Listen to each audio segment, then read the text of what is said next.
Asian House Vols Talk. Every Tuesday, 12:30, Caleb Calhoun, all for Tennessee.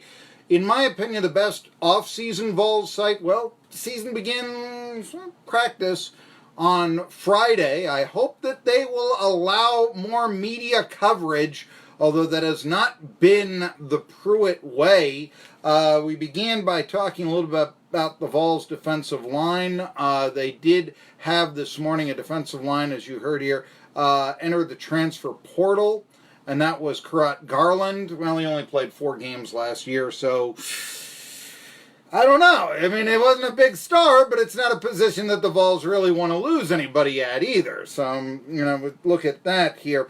I did want to say this, and I really appreciate in the past, Caleb Calhoun of All for Tennessee, your support where I have said, look, it's 2019, and the media deserves as much access as they can get in reporting on whatever. I mean, it be it the Tennessee Volunteers or the White House or what have you. But one of the things I noticed, this is a little bit old, but I saw a ranking where people talked about who won SEC Media Days, what coaches gave the best foot forward. And the ones that came in weakest were Nick Saban and Jeremy Pruitt. Of course, Pruitt used to be the defensive coordinator at Alabama, too. And I think, is it easy to say that just, Pruitt is not comfortable with the media, and this is one of the reasons why, we don't have 2 press conferences a week anymore. The coordinators aren't allowed to talk to the media. There was no Vol Caravan this year. I mean, is this one of the reasons why it's become more of a closed door with Tennessee, in your opinion? I don't know if he's uncomfortable with the media or if he just feels like it's a waste of his time, so he doesn't like doing it. And that's what really annoys me the most about it is because I've seen coaches, Jim Harbaugh, for instance, you can tell he's uncomfortable with the media. He just is in an awkward spot doing it. I think Pruitt, for some reason, he has that mentality of just being resentful of having to do it. Because when he does speak, I mean, he seems relaxed. He has kind of a command. He's not, I'm with you, he's not great with the English language, but at the same time, he looks a lot less rattled than Butch Jones did, for instance. The last year with Jones was on Rocky Top when he just became unhinged and thought it would do him well to lecture the media when he needed them on his side and he was going to keep his job. What do we want from our media? Yeah, I'll never forget. What do we want from our media? That you're not the editor, boy. By the way, and the most annoying part about that is everybody knew he was lying about that injury. Who falls on a helmet and gets hurt in practice like that? And that was probably the worst of it. But I think Jerry Pruitt is just annoying because he can handle himself in front of the media. He just doesn't like doing it and sees it as kind of a waste of time, to which my argument is the only reason these coaches are able to make millions and millions of dollars coaching unpaid student athletes is because the media is out here promoting it every day. People love the predictions and the sports talk and all of that. Well, the media generates that, and that generates interest in the game. If there was no media, there would be no care about college football. These coaches wouldn't make any money. Yeah, that should be well remembered. I have a problem when I go to ETSU, and I did a lot of work in the media to keep Buccaneer football. They were down, no team for 12 years, and keeping the idea of restoring the program alive for a lot. And now Randy Sanders says, well, you can come to the first 15 minutes of practice, and you can come to the last 15, but those middle time, what does he think I'm going to report? It's like you're making $500,000 a year in large part because I went to bat that this program should exist. And now, this is, I find that to be very disrespectful, to be brutally honest with you and such. We're talking to Caleb Calhoun. This is Asian House Vols Talk with Caleb Calhoun of All for Tennessee, which is the best off-season website for the Tennessee Volunteers. And one of the reasons, speaking of of Randy Sanders, is he, of course, called the plays when the Tennessee Vols won the national championship in 1998 against Florida State. And it's because David Cutcliffe had left to become a head coach at Ole Miss. Now he's at Duke. Well, you asked the question, does Cutcliffe regret skipping the 98 title game? What did you find out?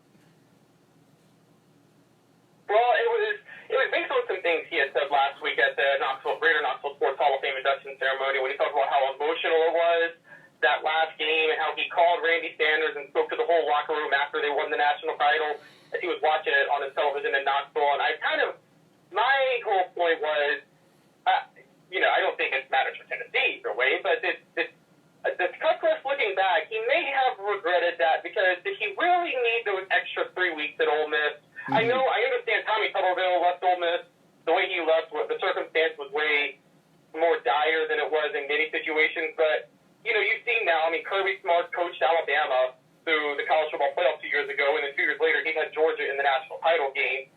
Jeremy Pruitt was able to do it. Charlie Strong coached the Sugar Bowl with the Florida Gators for Tim Tebow's last game, and then he went and took the job at Louisville, even though he had already gotten hired a month before, and then Louisville had a pretty solid turnaround under him. So I think that I don't know what he got out of those 3 weeks, but I know what he missed, and he missed the chance to coach in the national title game. And he's an admirable guy. He's clearly loyal to Duke, and I think he wants to stay there and really build a program. But let's call a spade a spade. I don't think Duke is ever going to be in a national title game under David Cutcliffe. I could be wrong on that, but I think that he's building something. I've gone, you're right. I think, he won the division title there, but yeah, Duke, it is sort of a hard sell. I think that the academically inclined universities are now better shaped in football than ever before. Look at Stanford, for instance, one of the winningest programs.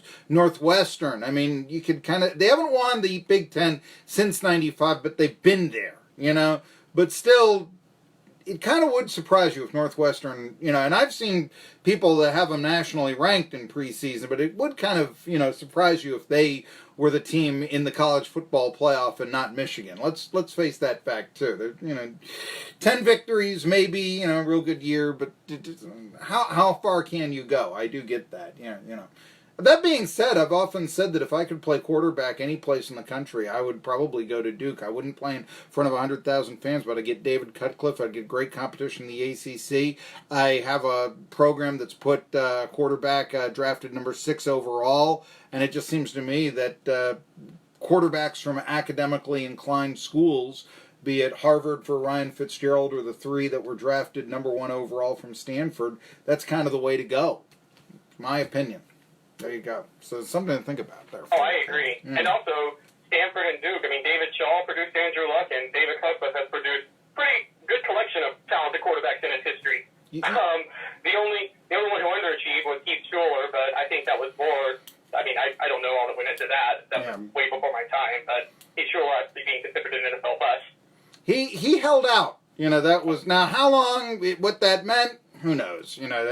You'd think after a few years you'd catch up, but and regardless, that is in the past in all of this. I'll tell you one thing that's in the present that you're wondering about. Eric Berry, now he's been banged up, but at one time just in all everything safety for the Chiefs as well as the Tennessee Volunteers, but now he can't get signed. You wonder why. I have just presumed that they don't want injured goods, but do you think it's more than that? I think that Eric Berry, my conclusion that I came to, I understand people not wanting injured damaged goods and a guy who has injury past, but I also feel like Eric Berry is the type of veteran that, if you could get him for a league minimum, you take him. I think what Eric Berry's doing now, and I don't blame him and I don't blame any other team, but my guess is he's holding out through training camp to see if he can get some team to take a bigger chance and pay him a little bit more money than most teams are willing, and so he get a bigger contract. And at that point, and if he doesn't, after training camp, he'll probably lower his asking price and go somewhere, because he's been meeting with the Dallas Cowboys, and apparently the interest is mutual, and the Cowboys desperately need a safety. So I think that that's really what's happening. And honestly, if you're Barry, it's a win-win at that point, because if you wait right now, you might get that big contract, but if you don't, well, at least you didn't have to go to training camp. I'm sorry. I do not blame veteran players for not wanting to show up at training camp. Yeah, I understand that as well and such. Boy, the Cowboys, they really are trying to go with the veterans to get back into prominence. If it's not Jason Witten, if it's not Alfred Morris, who was re-signed maybe to apply some heat to Zeke Elliott, I don't know. Eric Berry, yes, he has been in conversation with him. Hey, a couple of fun articles, and I love All for Tennessee.com when they do this. You have ranked this past week all the conference championship teams, all 17 conference champions for the Tennessee Volunteers. That's argumentative, but what do you think is the greatest conference title team in the history of the Vols? Well, it's a little cliche, but I went 1998. I say 1938 is the greatest and most important team in Tennessee history, but in terms of conference championships, I'm going 1998 only because I've always rejected the talking point that's been out there for a while now that Tennessee was super lucky to win the national title that year, because my argument is, they had to play the top 6 teams in the SEC that year. They got the most brutal draw in the SEC. They obviously had to replace a ton of talent, and then they lost their best weapon 4 games into the season. I mean, I hardly call that a lucky break. So I think that by the nature of who they played and their average margin of victory, if you take away the Florida, Auburn, and Arkansas game, they pretty much blew out everybody they faced in the SEC that year. And I mean, there was really no shame in playing Florida and Arkansas close, given how they were that year, or playing Auburn close on the road, even though Auburn was kind of falling apart at that point.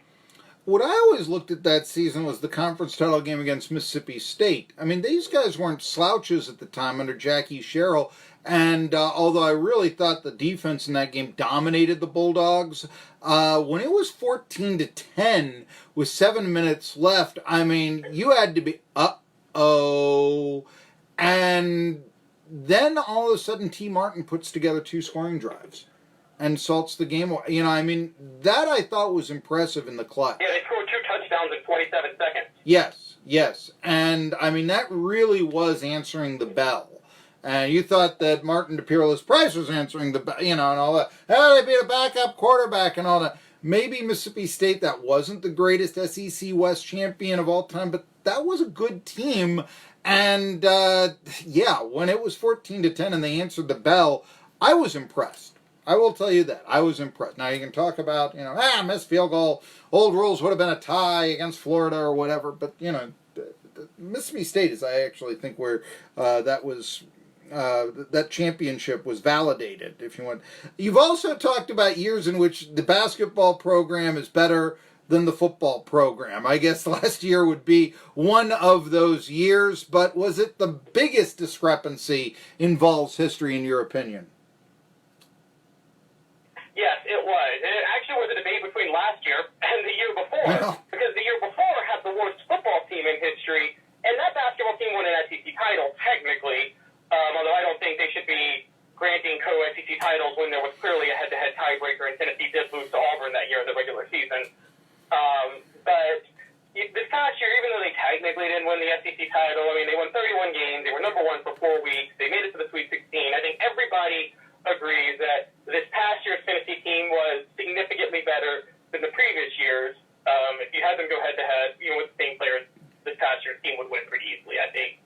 So that's where I kind of had this one being the greatest discrepancy of all. But, there were some years during the Don DeVoe, Ray Mears years of the 70s and the 80s when Tennessee was rebuilding under Johnny Majors, and there were some discrepancies then, too. From the Ernie and Bernie show. Let's see, if 79 was the year where they won the SEC, but then lost to Rutgers. Now that, I don't think it was the same, semester type of year, in that, but calendar year, yes, that did occur. But then again, last year was just ridiculous here. You know who isn't ridiculous? That was a year of inconsistency for... Yes, in a year of inconsistency. I said that was a year of inconsistency for Tennessee athletics anyway, because remember, the football team, I think, had a bunch of bad losses, but managed to beat Notre Dame. So... He's Caleb Calhoun. He knows his stuff historically and contemporarily.